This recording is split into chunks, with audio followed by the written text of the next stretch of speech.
Alors bonjour à vous, donc cette fois-ci on va parler tout simplement de l'utilisation de OneDrive. Alors on vient cliquer tout simplement sur la tuile OneDrive et comme je vous le mentionnais précédemment, ça ouvre directement un nouvel onglet. Alors rapidement on arrive directement dans l'espace de stockage. L'espace de stockage qui est un maximum de 1 Teraoctet, donc de 1000 GB. Alors normalement au cours de votre carrière, vous ne devriez pas manquer d'espace avec cet espace-là. Ensuite de ça, donc on va voir une petite visite guidée très rapide de votre espace OneDrive, donc les différentes marges. Alors, on va commencer par la marge de gauche. Donc, la marge, on va commencer avec l'onglet Mes fichiers, qui nous ramène constamment, tout simplement, dans cet espace-ci, donc de votre arborescence de stockage. Par la suite, vous avez l'onglet Récent, qui vient tout simplement vous identifier les derniers fichiers et documents qui auraient été ajoutés, modifiés, créés, etc. Donc, dans les derniers jours ou semaines que vous aurez pu apporter. Voilà. Ensuite de ça, vous avez l'onglet Partager. Donc, l'onglet Partager vient tout simplement vous montrer tout ce qui ne vous appartient pas, mais à quoi vous avez accès. Donc, on voit entre autres des fichiers ici de ma collègue Marie-Josée, sinon des dossiers de ma collègue Julie, Sylvain, Amélie, etc. Donc, évidemment, si Sylvain décidait de mettre fin à son partage auprès de moi, donc je n'aurais plus accès à ces dossiers et fichiers-là. Donc, il faut vraiment comprendre que ce qui est dans l'onglet Partager, ce sont des éléments qui ne nous appartiennent pas, qui sont partagés avec nous, soit pour modification ou pour lecture seule. Et finalement, l'onglet Corbeille vous mène tout simplement à l'espace de suppression. Donc, lorsque vous supprimez vos éléments, le tout s'en vient ici, ça ne disparaît pas automatiquement de votre espace infonuagique. Donc, le tout s'accumule ici pour une durée systématique de 29 jours plus tard, mais vous pouvez toujours également venir forcer une suppression en sélectionnant les éléments à supprimer, puis forcer la suppression, ou lorsqu'il y a des éléments ici, vous avez un petit icône juste ici qui indique vider ma corbeille. Donc je pourrais cliquer ici pour vider l'ensemble de ma corbeille au lieu d'attendre 29 jours. Donc voilà. Alors par la suite, juste en dessous, vous avez différents petits éléments qui sont les bibliothèques partagées. Alors ça, c'est un petit peu comme le répertoire partagé. La différence près que ce serait des répertoires partagés qui reposeraient dans mon espace de stockage. Concrètement parlant, ce que ça donne, c'est que si je prends ma retraite, ces répertoires vont disparaître. Alors que il existe également l'espace SharePoint qui, lui, est véritablement central. Donc, si je me crée des répertoires partagés dans le SharePoint du Cégep de Sherbrooke, alors là, si je prends ma retraite, les documents dans le SharePoint, excusez-moi, les dossiers partagés dans le SharePoint ne disparaîtront pas. Alors que ici, l'ensemble des bibliothèques partagées dans mon compte OneDrive disparaîtront. Donc, voilà pour la marge de gauche. Si je reviens dans l'espace Mes fichiers, vous allez voir que qu'il apparaît une marge supérieure, disons, donc une en-tête. Alors, on retrouve l'onglet Nouveau. Lorsque je clique dessus, on peut créer premièrement des dossiers et sous-dossiers, donc on peut développer une arborescence en la créant de toutes pièces.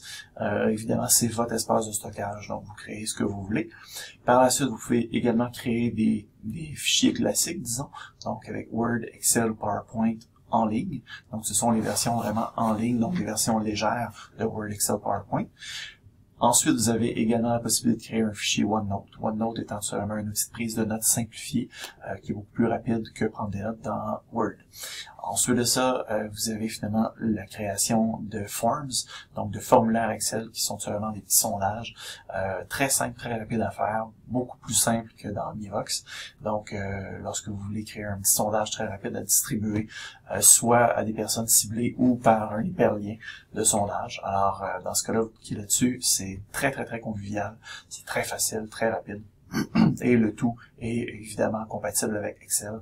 Donc, c'est hyper facile de transférer l'ensemble des données recueillies dans un tableur Excel. Et finalement, vous avez également la création d'un lien. Donc, ça, dans le fond, c'est une espèce de raccourci Internet. Alors, si je trouve une page intéressante ou importante à insérer dans un dossier dans un répertoire d'équipe. Dans ce cas-là, j'ouvre la page, je vais copier mon URL. Alors ensuite, je viens cliquer ici sur lien. Je vais coller mon URL dans la petite fenêtre qui va s'ouvrir. Et ensuite, je sauvegarde et c'est réglé. Je vais avoir un raccourci Internet dans mon dossier partagé. Et les autres vont pouvoir cliquer en arrivant directement à la page souhaitée. Ensuite, vous avez l'onglet Charger qui permet seulement le téléversement, non pas le téléchargement. Donc, un téléversement, ça part d'un espace de stockage local pour déposer en ligne, alors que le téléchargement passe d'un espace en ligne pour le télécharger localement.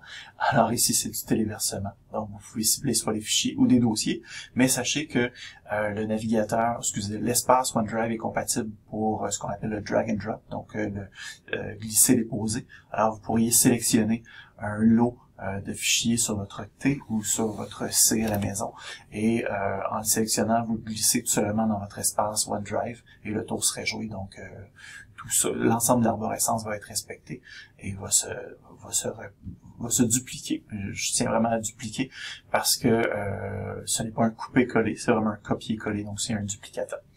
Synchroniser vous permet seulement de forcer la synchronisation. Donc, si vous travaillez sur un dossier en même temps que plusieurs autres collègues dans le même dossier et vous dites j'aimerais ça savoir qui a créé quoi dans les 2 dernières minutes, vous pouvez forcer une synchronisation.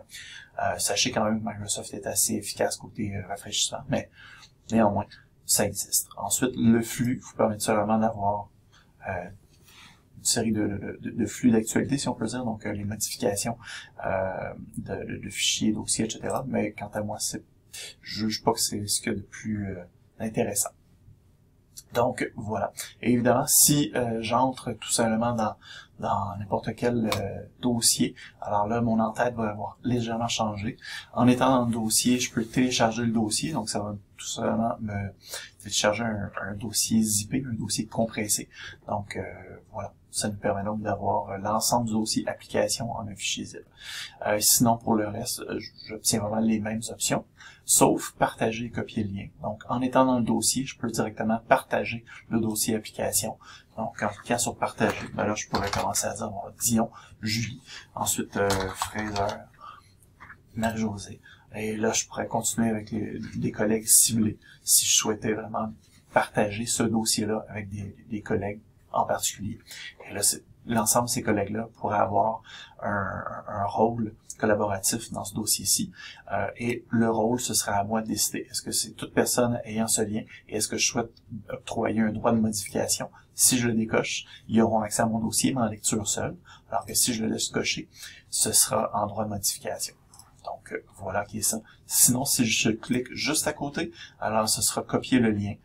Vous avez bien vu, en cliquant sur partager, je peux également arriver à copier le lien. Vous allez voir, dans Microsoft Office 365, vous avez plusieurs redondances comme ça.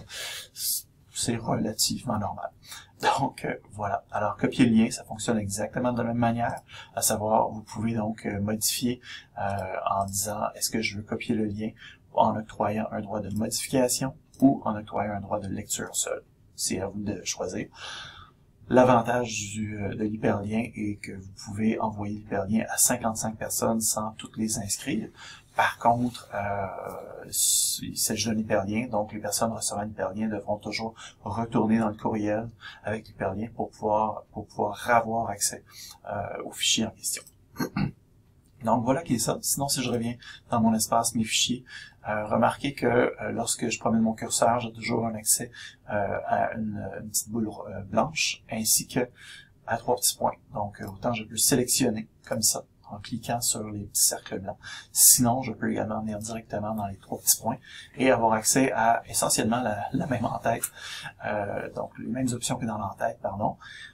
Par contre, vous voyez que dans le bas, dans le bas, vous avez accès également à détails, donc vous pouvez avoir un accès complet à tout ce qui concerne ce dossier-là. Entre autres, vous pourriez voir qui a accès, comment, aux 10 dossiers. Donc, voilà pour ce qui est de OneDrive.